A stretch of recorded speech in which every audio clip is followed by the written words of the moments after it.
Hi, it's Penny here, and today we're going to be going through my TBR for the month of May. As usual, I am going to use my TBR Machine website that I made that spits out random reading prompts to pick 3 books off my TBR shelf because I'm trying to get to TBR 0. I am a little bit worried for the month of May because firstly, it's probably the first month where I'm going to be living with someone after not having lived with someone, like living alone, for almost 20 years, and I don't know how to fit reading time into living with someone time. So will I be able to read the same amount? I kind of doubt it. And yet somehow I feel like I'm going to end up with more than normal on my TBR because I already have this big stack of books that I want to read in the month of May for reasons. These ones are all borrowed from the library or my family, so I kind of need to get to them. These ones, well, this one I do have an audiobook, so I think we're okay with that one. These two, this is a reread, but this one, if I can fit it into a TBR Machine prompt, then I will. I'll talk more about these later. Let's just get into picking the first prompt because I want to know what it's going to be. So, first prompt will be read the lowest rated book on your TBR. Wow, super cool. Love it, love it. I mean, there is a good chance that it could be The Gathering Storm by Robert Jordan. It could be, right? I don't know. The Gathering Storm might be past the slog. I'm hoping it's past the slog because that's why I'm trying to jump to it. Let me have a look on Goodreads and see what we can find out. It's 4.41, The Gathering Storm. I have a lot of doubts that that's deserved anyway. Okay, so I've had a look on my TBR shelf, and actually the lowest rated book is this one, The Time Lizard's Archaeologist by Tricia Hannafin. This is a New Zealand authored book. I think it might be independently published or at least a very small publishing house. So I don't really know much about this other than it's set in Auckland and there's some kind of ecological crisis in 2026. Oh, it looks like it's across 3 decades, 2016, 2026, and 2036. Some kind of apocalypse type situation, some time travel. I was really excited when I found this at a book fair to read it, but actually it only has 1 rating on Goodreads, and that's 3 stars. And there's 2 editions, so one edition has a 3-star rating, so an average of 3. The other one has no rating, so it actually says 0. So 0 is the lowest you can get. I wouldn't be surprised if the writing in this is not amazing, but I do like time travel. I do like books set in New Zealand, which you don't get that many of, so I guess I'm going to be adding this one to the TBR. Oh, my TBR pile's quite messy already. Okay, let us pick the second prompt. Read a book set in a school or university. Okay, look. I could probably argue some of the ones on my shelf, but they're thicker ones on my shelf. So what I'd rather do is try to argue that The Gathering Storm fits this prompt. Because I looked on the back, there's definitely going to be some element of the Aes Sedai in this book. And it specifically mentions the White Tower, which I believe is where they have the school for girls teaching them magic so that they can become Aes Sedai. So that's a school. Primarily this book probably won't be about the school, but it does say about deciding the future of the White Tower. So I don't know. This is the 12th book in the Wheel of Time. I read up to book 8, I think, and then I DNF'd it halfway through, read a bunch of plot summaries up to book 11, and now I'm going to read the final 3 books properly again, or at least I'm going to try. If I hate it, maybe I'll just read the rest of the books in plot summaries because, wow, I was having a bad time there in the middle of the Wheel of Time. And honestly, I'm not going to give you a synopsis because I don't even think this book series deserves a synopsis unless I read this and I love it. It's a very popular series, so that's very unpopular opinion, although a very commonly held unpopular opinion. Anyway, let us pick the third and final prompt. Read a book with a beautiful cover. I'm glad I got The Gathering Storm in because I can't argue that that's a beautiful cover. Okay, in the interest of trying to keep this TBR small, even though I've already failed at that, I'm actually going to pick this one. So this is a little middle grade book, I think kind of based on Maori mythology. So it's called Tawhaki, The Deeds of a Demigod by Hirini Moku-Mead. This, I guess, is about a demigod called Tawhaki, probably kind of like Maui. He came back to life after he was left for dead. He touched his blind grandmother's eyes and she was able to see. He climbed to the heavens to find his wife. And these are only 3 of his adventures. I just really like the colours. You can probably tell by how they match my hair. I really love the colours of this and like this big bright moon. I think it's really pretty, and I think this will be a really easy read, and I just like getting little bits of Maori mythology. Let me gather up this physical TBR and then I will tell you about the ones I haven't talked to you about yet. Wait, I think it's actually easier if I talk to you as I put them in the pile. This pile, it's out of control. So, firstly, I've got The Gathering Storm by Kate Elliott to go with this other Gathering Storm book. I thought it would be fun to read them at the same time. This is the 5th book in the Crown of Stars series. I have started it before and just really struggled to get through it, even though I really love the elements of this series. Just the way that Kate Elliott writes, I find it really hard to get through, and these books are just so massive that I never feel like I'm making any progress. However, I have managed to get my hands on the audiobook for this one. The audiobook for the next 2 books in the series aren't out yet, but the 6th one is coming out soon. I guess the 7th one will be next year, but also the 6th and 7th books are not as long as this one. This is the longest book in the series, I think, so I just have to get through this one. I'm actually going to listen to it by audiobook, so I should probably not put it in the physical book stack. Then I have a few books from the library. So firstly, I have Swordbearer by Jennifer Robeson. I actually had no idea that this existed until I just recently came across it somewhere. I think it's the 8th book in the Tiger and Dell series, which is a series that started many, many years ago, following Tiger, who is like a sword dancer from this desert area, and Dell comes along looking for her missing brother, and she's from like the colder north country, and they kind of butt heads. Tiger is really quite chauvinistic and sexist, and Dell kind of pulls him up on it. And what I love about this series is seeing Tiger's character progression. By the time we get to this 8th book, both of these characters are now much older. They've got children, or at least there's children around. And I think this one says something about they've established a school, but Tiger's still kind of dealing with some of the enemies that he made in the earlier books. And so I guess they have to deal with that. I don't really know. It doesn't seem that long, so that's lucky. To be honest, I think this series probably doesn't need another book in the series. However, I do like that these books are continuing to follow these characters even though they're now much older. Because even though it is becoming more common to see fantasy books following older characters, you still don't get that much.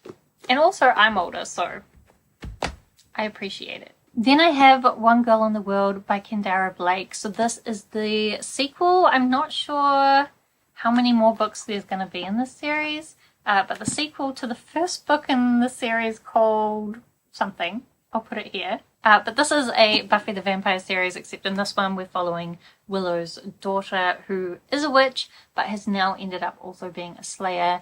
And I've kind of completely forgotten the first book, but I didn't like it enough to reread it, so I'm just going to hope that this book reminds me of what was going on. And also, like, if I'm not enjoying this, then I'm going to challenge myself to DNF it. I did think about DNFing this series, but then again, the library had it. I just decided to give it a go. I'm a sucker for giving things a go. Then the easiest book on this TBR is probably going to be the Babysitter's Club book number 13. Oh, maybe that's why they went for Marianne's Bad Luck Mystery. So this, I think, was book number 17 in the original series. The Babysitter's Club book series was my favorite series when I was a kid, just about these girls who form a babysitting club. Lots of life lessons, lots of fun. And then recently they've been adapting them into these graphic novels. I've just been enjoying the nostalgia, so I'm expecting to be able to get through this one in almost no time at all, and also to really enjoy it. Then also borrowed, but not from the library, I borrowed this one from my mum, and that is Last Strand by Jennifer Estep. So this is the final book, I'm pretty sure, of the Elemental Assassin series. So in this series we follow Jin, who is an assassin named the Spider, but really it's a story about found family as she kind of makes all these different friends, and she's trying so hard to protect them in this world where we've got elemental magic and vampires and dwarves and just a lot of criminals. These books are a little bit cliche. They tend to be quite formulaic, but also they're just like really action-packed and fun, and I really like them. I've been surprised how long this series has gone on. This is the 17th book in the series, and I've been buying them the whole time for my mum for her birthday and for Christmases. Don't know what I'm going to get her now. Probably nothing, because I don't have a job. So I think we need to ban presents when none of us have any money. But anyway, I'm looking forward to finishing this series off, although I feel like it can't be finished in a single book, because every time I felt like we were near the end of the series, there's been more to it. So like, I can't believe it's the end. And then lastly, I have Mistborn by Brandon Sanderson. I actually had this on my TBR for April, and then I realized I'd messed up my plan for my Cosmere Re-read. April was meant to be about reading the shorter stories and The Emperor's Soul. May is when we're going to read Mistborn, which is lucky because there's no way I could have fit this into April. Can I fit it into May? I don't know, but I'm going to try because I am excited to be rereading Mistborn. I think this trilogy is my favorite book in the Cosmere. It's set in this world where the enemy one, the Lord Ruler, kind of rules over everything, and people are very oppressed, having a bad time. But there is this group of Allomancers who are trying to take him down. So Allomancers are able to use metals. When you eat metals in this world, you can gain certain powers, or at least certain people have the ability to burn certain metals. So most people can only burn one particular metal, but there are people called Mistborns who can use all the metals' powers. And as usual, the way Brandon Sanderson uses that magic is really interesting. Just the whole plot is amazing, or at least it is from my memory. We will see how we go on the reread. I'm expecting to love it. So that means that this is my pile of physical books to read in the month of May. I honestly don't know if this is achievable. I think the biggest problem is this big chunker at the bottom. However, I do actually have access to the audiobook at the library, so if I'm struggling, I can use that, and I can also DNF it if I'm hating it. So then maybe it's just these ones, but this is still a big pile to read in a month, or at least for me, this is a lot, so we'll see.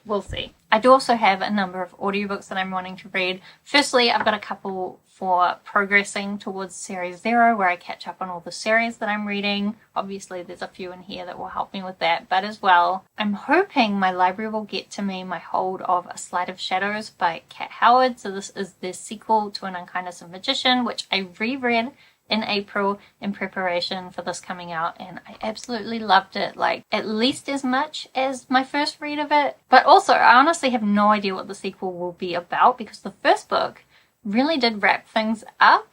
There is still a lot more potential in the world though. The first book was kind of a magic tournament where the different magical houses were battling against each other to decide which house would be in charge of the unseen world, the world of magicians. But there were also a lot of people trying to change the way that power, both magical and political, worked within the world. So hopefully my hope will come through for that. As well, I have the audiobook for Assassin of Reality by Marina and Sergei Diachenko. So this is the sequel to Vita Nostra by them. Again, I just recently reread Vita Nostra in preparation for the sequel coming out, and I loved it. Actually, I have to say, the sequel's been out for a while. In fact, the original series, written in Russian because the authors are Ukrainian, the original series is like a 3-book series so far, I think. But it's the 3rd book that continues on from the first book, and so we're actually getting the second English translation book is the 3rd book in the Russian series. But anyway, it's such a strange book, very abstract. The magic, if you can call it magic, is kind of language-based, but it's also like it's so abstract, and it's kind of about metamorphosis and transformation. So we're following this girl who kind of ends up going to this very strange school and just like really struggling with the things that they're trying to teach her. And also, anytime they do badly in school, there are consequences for their family and loved ones. So like it's kind of really dark in bits as well, but I just love the strangeness, and I cannot wait to read the sequel. I don't know what it's going to be like, but I'm excited for it. Then I just have a bunch of other random audiobooks. To be honest, I don't know how many audiobooks I'm going to be reading in May, because I feel like the amount of audiobooks I read is going to change significantly in May, but we'll see how things work out. but I just grabbed some random ones from the library. So firstly, I got God Killer by Hannah Kana? Hannah Kana sounds cooler, but might be Hannah Kana, I'm not sure. But the cover for this is beautiful. A lot of people have been raving about it lately. I believe it's about a woman who is a god killer, but then she comes across this god that's attached to this young girl. So obviously she can't kill this god, but there's some other things going on. I don't know. Everyone raves about it. Can't wait to read it. As well, I have The Bruising of Kilwa by Nassim Jamnia. Again, terrible at pronouncing names. This one I think is like a Persian-based fantasy. It's just a novella, so again, it should be a quick read. But we've got this woman who has left her home country because there's a whole bunch of blood magic going on there. But now that she's arrived in this new country, there's these strange murders happening that seem to be linked to blood magic. And because she's come from this country where there's so much blood magic, people are looking at her as a possible suspect. I think this is what it's about, although I think from what I can tell it's more of a story of identity. I'm not really sure if it's going to be for me, but it sounded interesting. The library had it. It should be short. I had it recommended to me. Lots of reasons, so I'm going to pick it up. I also put a hold on the audiobook for The Adventures of Amina Al-Sarafi by S.A. Chakraborty. Again, I don't know if I'm going to like this. S.A. Chakraborty wrote the Devabad trilogy that everybody raves about, or a lot of people rave about, and I really did not like that series. I only read the first book. I hated it. I was so bored. So will I like another book by the same author? I don't know. I've heard that it's very different. So Amina Al-Sarafi is a retired pirate, but for whatever reason she's being pulled back into pirating and just telling her story. Again, everyone's been raving about it. Will it be for me? We don't know, but we're going to try it. Then I also have a hold on the audiobook for Northern Lights by Philip Pullman. So this is the first book in his Dark Materials series. Actually, you'll notice a few of these audiobooks are starting new series, but for all of them, the library has all the audiobooks in the series that have been released so far. So like, I'm allowing myself to start new series in that situation because I should either be caught up immediately or going to be able to be caught up very quickly. Because if I don't start any new series, I'm not going to be able to find any fantasy audiobooks to read. So that's my logic. His Dark Material, I don't actually know much about it other than it's a book that a lot of people have read, and I'm not even going to attempt a synopsis because most of you probably know better than me what it's about, but hopefully I'll like it. If I don't, I'll try to DNF it. And then lastly, I don't know if this one will come through, but I do have a hold on the Southern Book Club's Guide to Slaying Vampires. So this is by Grady Hendrix. I've actually never read anything by Grady Hendrix, but I kind of want to get into reading more horrors, even though I'm beginning to question whether horror is for me. But Grady Hendrix is one that a lot of people rave about as well. This particular book is one a lot of people talk about. So I think it's just like some kind of Southern American town, and these book club members get involved with vampires somehow. I don't really know, but it's at the library, so I thought I'd try it just for fun. And that honestly is a lot of books for me to be reading in May, so we will see how we go. Check back in at the end of the month and I'll let you know my thoughts on all these books. Do chat with me in the comments about whether you think I'm going to like any of these books, whether you've read them, how you found them, also whether you're going to be reading anything exciting in the month of May.